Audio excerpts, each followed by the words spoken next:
हाँ जी, अस्सलाम वालेकुम। तो आज का हमारा टॉपिक है न्यूक्लियस। बहुत ही आसान सा टॉपिक है। ज़्यादा चांसेस तो यही है कि इसमें से आपको शॉर्ट क्वेश्चन आए, लेकिन मे भी पॉसिबल है कि लॉन्ग क्वेश्चन के तौर पे भी आ जाए। तो न्यूक्लियस को सबसे पहले डिस्कवर किया था रॉबर्ट ब्राउन ने 1831 में। ओवरऑल साइटोप्लाज्म से ये डार्क होता है। अगर हम इसकी पोजीशन की बात करें तो एनिमल सेल्स जो होते हैं ना, उनके अंदर आपको पता है स्मॉल वैक्यूल्स प्रेजेंट होते हैं। तो क्योंकि वो स्मॉल होते हैं तो ये वजह कि न्यूक्लियस उनके अंदर ना सेंट्रल पोजीशन में प्रेजेंट होता है, यानी दरमियान में होता है। जबकि जो प्लांट सेल्स होते हैं ना, उसके अंदर एक लार्ज वैक्यूल होता है जो कि बाकी सारी ऑर्गेनेलिस को साइड पे करता है। तो यही वजह है कि न्यूक्लियस उसके अंदर पेरिफेरल पोजीशन यानी साइड पे प्रेजेंट होता है। अच्छा, जिन सेल्स के पास एक न्यूक्लियस प्रेजेंट होता है ना, उन्हें हम मोनोन्यूक्लिएट कहते हैं। जिसकी एग्जांपल में हमारे पास स्मूथ मसल सेल्स आते हैं। जबकि जिन सेल्स के पास दो न्यूक्लियस प्रेजेंट होते हैं उन्हें हम बाई न्यूक्लिएट कहते हैं। जिनकी एग्जांपल में हमारे पास डाइकैरियोटिक हाइफी प्रेजेंट है, जो कि बाई न्यूक्लिएट है, यानी इसमें दो न्यूक्लियर प्रेजेंट होते हैं सेल्स में। अच्छा, अगर किसी सेल में बहुत सारे न्यूक्लियस प्रेजेंट हों तो उसे हम मल्टी न्यूक्लिएट कहेंगे। मिसाल के तौर पे स्केलेटल मसल सेल्स जो होते हैं ना, ये मल्टी न्यूक्लिएट होते हैं, इसमें बहुत सारे न्यूक्लियस प्रेजेंट होते हैं। एक और बात यह है कि न्यूक्लियस विजिबल कब होता है। तो जो सेल की नॉन डिवाइडिंग स्टेज होती है ना, यानी जब वो ना माइटोसिस कर रहा ना मियोसिस कर रहा, कोई डिवाइडिंग नहीं कर रहा, उसी टाइम हमें न्यूक्लियस नजर आएगा। वरना जो डिवाइडिंग स्टेज है ना, उस टाइम हमें न्यूक्लियस नहीं नजर आता। ठीक है, उस टाइम स्पिंडल फाइबर्स बने होते हैं। अच्छा, न्यूक्लियस के स्ट्रक्चर की बात करें तो इसके दरमियान में न्यूक्लियोलस प्रेजेंट होता है। ठीक है, बाहर जो इसका होता है ना, न्यूक्लियो प्लाज्म होता है, जिसके अंदर क्रोमाटिन प्रेजेंट होता है। उसके अलावा इसकी जो न्यूक्लियर मेम्ब्रेन है उसमें न्यूक्लियर पोर्स प्रेजेंट होते हैं। अच्छा, न्यूक्लियर मेम्ब्रेन ना एक आउटर मेम्ब्रेन है और इनर मेम्ब्रेन है, जो कि दोनों मिलकर न्यूक्लियर इन्वेलप बनाती हैं। इसे हम न्यूक्लियर मेम्ब्रेन भी कह लेते हैं, न्यूक्लियर इन्वेलप भी कह लेते हैं। तो ये आउटर मेम्ब्रेन भी है, इसमें इनर मेम्ब्रेन भी है, और दोनों मिलकर न्यूक्लियर इन्वेलप बनाते हैं। और जो होती है ना आउटर मेम्ब्रेन न्यूक्लियर इन्वेलप की, उसके साथ ना एंडोप्लाज्मिक रेटिकुलम प्रेजेंट होता है। बात कर लेते हैं न्यूक्लियर मेम्ब्रेन की, तो इसे हम न्यूक्लियर इन्वेलप भी कहते हैं। ये दो में डिवाइड होती है, इनर और आउटर मेम्ब्रेन, जैसे कि पहले भी बताया। आउटर मेम्ब्रेन कॉन्टिन्यूस होती है एंडोप्लाज्मिक रेटिकुलम से, जैसे कि पीछे डायग्राम में देखा आपने। और इनर मेम्ब्रेन इनक्लोज करती है न्यूक्लियोप्लाज्म को। अच्छा, जो न्यूक्लियर पोर्स होते हैं वो भी प्रेजेंट होते हैं न्यूक्लियर मेम्ब्रेन में। इसके अलावा ये जो न्यूक्लियर पोर्स होते हैं ना, अभी करते क्या हैं, ये एक्सचेंज ऑफ मटेरियल जो होता है ना साइटोप्लाज्म और न्यूक्लियोप्लाज्म के दरमियान, ये उसको कंट्रोल करते हैं न्यूक्लियर पोर्स।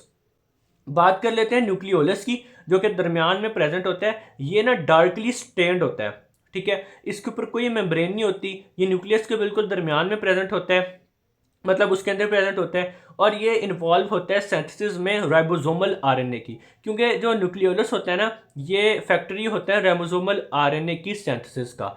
न्यूक्लियोलस का स्ट्रक्चर देखें तो इसमें इसका एक सेंट्रल पार्ट है, एक इसका पेरिफेरल पार्ट है। जो सेंट्रल पार्ट है ना, ये फिब्रिल है, यानी कि धागे की तरह, ये वाला। ठीक है, और ये आरएनए से बना होता है और राइबोसोमल डीएनए से बना होता है। जबकि जो पेरिफेरल पार्ट है ना, ये ग्रैनुलर एरिया होता है, और ये बना होता है राइबोसोमल सब यूनिट्स जो होते हैं ना, राइबोसोमल सब यूनिट्स, उनके प्रीकर्सर से बना होता है पेरिफेरल पार्ट, ये वाला पार्ट पेरिफेरल। तो क्रोमोसोम की बात कर लें तो ये darkly stained thread like structures होते हैं, जो कि जो सेल होता है ना जब डिवाइड कर रहा होता है, उस स्टेज में हमें नजर आते हैं क्रोमोसोम। इसके अगर हम डायग्राम की बात करें तो न्यूक्लियस हमारे पास कुछ इस तरह का होता है। इसके दो स्ट्रैंड्स होते हैं, एक स्ट्रैंड को हम क्रोमाटिड कहते हैं। दोनों मिल के हमारे पास एक पूरा का क्रोमोसोम बनाते हैं। दोनों जो क्रोमाटिड्स हैं, ये जब आपस में मिलते हैं, जहाँ पे उस रीजन को हम सेंट्रोमेयर कहते हैं, और यहाँ पे काइनेटिक और प्रोटीन भी प्रेजेंट होती है। ठीक है, और एक क्रोमोसोम के जो दो क्रोमाटिड्स होते हैं ना, उन्हें हम सिस्टर क्रोमाटिड्स कहते हैं। और इन्हीं क्रोमाटिड्स के ऊपर ये जो इनके आर्म्स है ना, इन्हीं के ऊपर जीन्स प्रेजेंट होते हैं। अच्छा, क्रोमोसोम जैसे मैंने बताया कि ये डीएनए और प्रोटीन से बना होता है।